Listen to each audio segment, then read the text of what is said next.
एक गरीब लड़के ने जब जिन्न को आजाद किया तो उसे वो खजाना मिला जो सिर्फ नेक दिलों को मिलता है, मगर उससे पहले उसे पार करनी पड़ी एक जानलेवा परीक्षा। क्या जफर उस जादुई कालीन तक पहुंच पाएगा या सब कुछ खो देगा? सूरज की तपिश से चमकती सुनहरी रेत से भरी गलियों में एक सीधी सादी सी झोपड़ी खड़ी थी, बगदाद के एक कोने में। यहीं रहता था जफर, एक दुबला पतला साधारण सा किशोर जिसकी आंखों में सपनों का पूरा जहान बसता था। उसका पिता, बुजुर्ग दर्जी, उसे अक्सर कहा करता, बेटा, सच्चाई कभी तुझे भूखा नहीं मारेगी। झूठ बोलकर खाया निवाला भी झर बन जाता है। जफर रोज बाजार में मिट्टी के बर्तन, मसाले और जड़ी बूटियां बेचता और जो 2-4 दीनार मिलते उनसे पेट भरता। उस दिन गर्मी कुछ ज्यादा ही थी। जफर गर्मी से बेहाल हो चुका था। तभी एक अजीब बूढ़ा व्यक्ति एक कोने में बैठा हुआ दिखा। उसकी आंखों में गहराई, कपड़े फटे पुराने और हाथ में एक पुरानी जली कटी सी चटाई। बूढ़ा धीरे धीरे झप्पर की ओर बढ़ा और फुसफुसाया, ऐ नौजवान, ये चटाई नहीं, तेरी किस्मत है, इसे ले जा, सिर्फ एक सोने के सिक्के में। झफर ने हंसते हुए कहा, क्या ये उड़ेगी भी? बूढ़ा रहस्यमयी मुस्कान के साथ बोला, सिर्फ उसके लिए उड़ती है जिसके इरादे उड़ने लायक हों। झफर को लगा ये कोई पागल है, मगर न जाने क्यों वो चटाई खरीद लेता है। रात के सन्नाटे में झफर ने मस्ती में चटाई पर पैर रखा। अचानक चटाई हवा में उठने लगी। झफर की चीख निकली, ये क्या हो रहा है?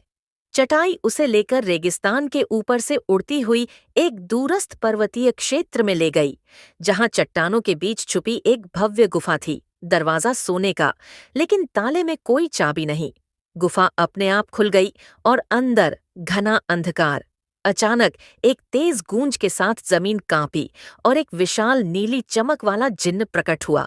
उसका कद 2 दरवाजों जितना, हाथों में चमकती चेन और आंखों में रहस्य। जिन्न गरजा, तू कौन है जो इस रक्षित खजाने तक पहुंचा? झफर हिम्मत से बोला, मैं झफर हूँ, एक साधारण इंसान, मगर मेरा दिल सच्चा है। जिन्न ने उसे 3 परीक्षाओं का वचन दिया।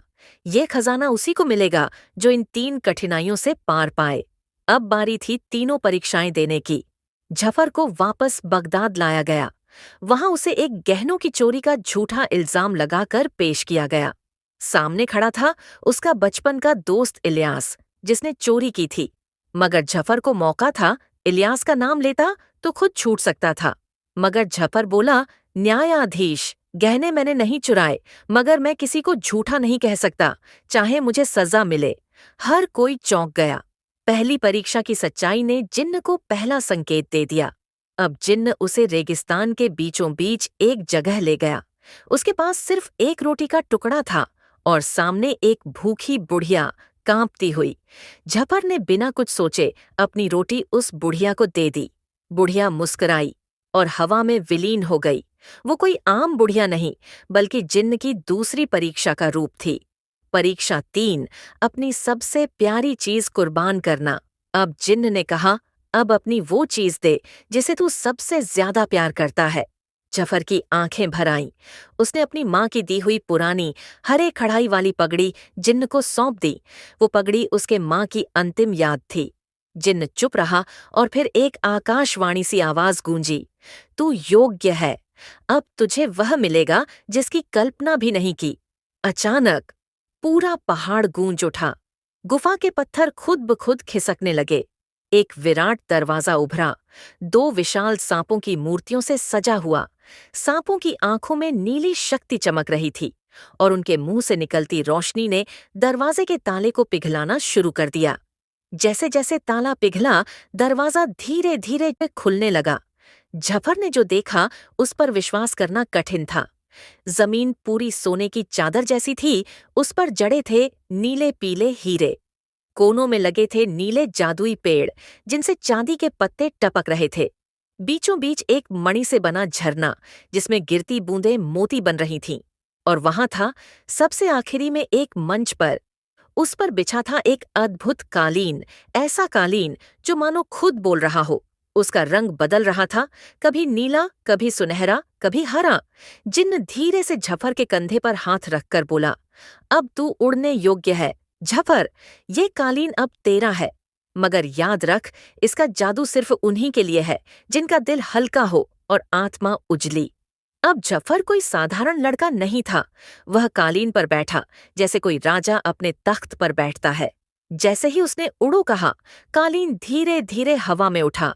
जफर वापस बगदाद लौटा, मगर अब वह राजा की तरह नहीं, बल्कि रहमत की तरह लौटा। हर दिन वह कालीन पर बैठकर गरीबों के घर चुपचाप मदद पहुंचाता और हर रात तारों के बीच उड़कर ऊपर आसमान में बैठकर ईश्वर को शुक्रिया अदा करता। जफर ने कभी खजाना नहीं मांगा, इसलिए उसे वो सब मिला जो खजाने से कहीं ज्यादा अनमोल था।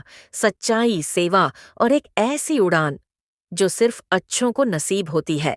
अगर आपको ये कहानी पसंद आई हो तो कृपया वीडियो को लाइक करें और चैनल को सब्सक्राइब करें। मिलते हैं एक नए अनोखे सफर में।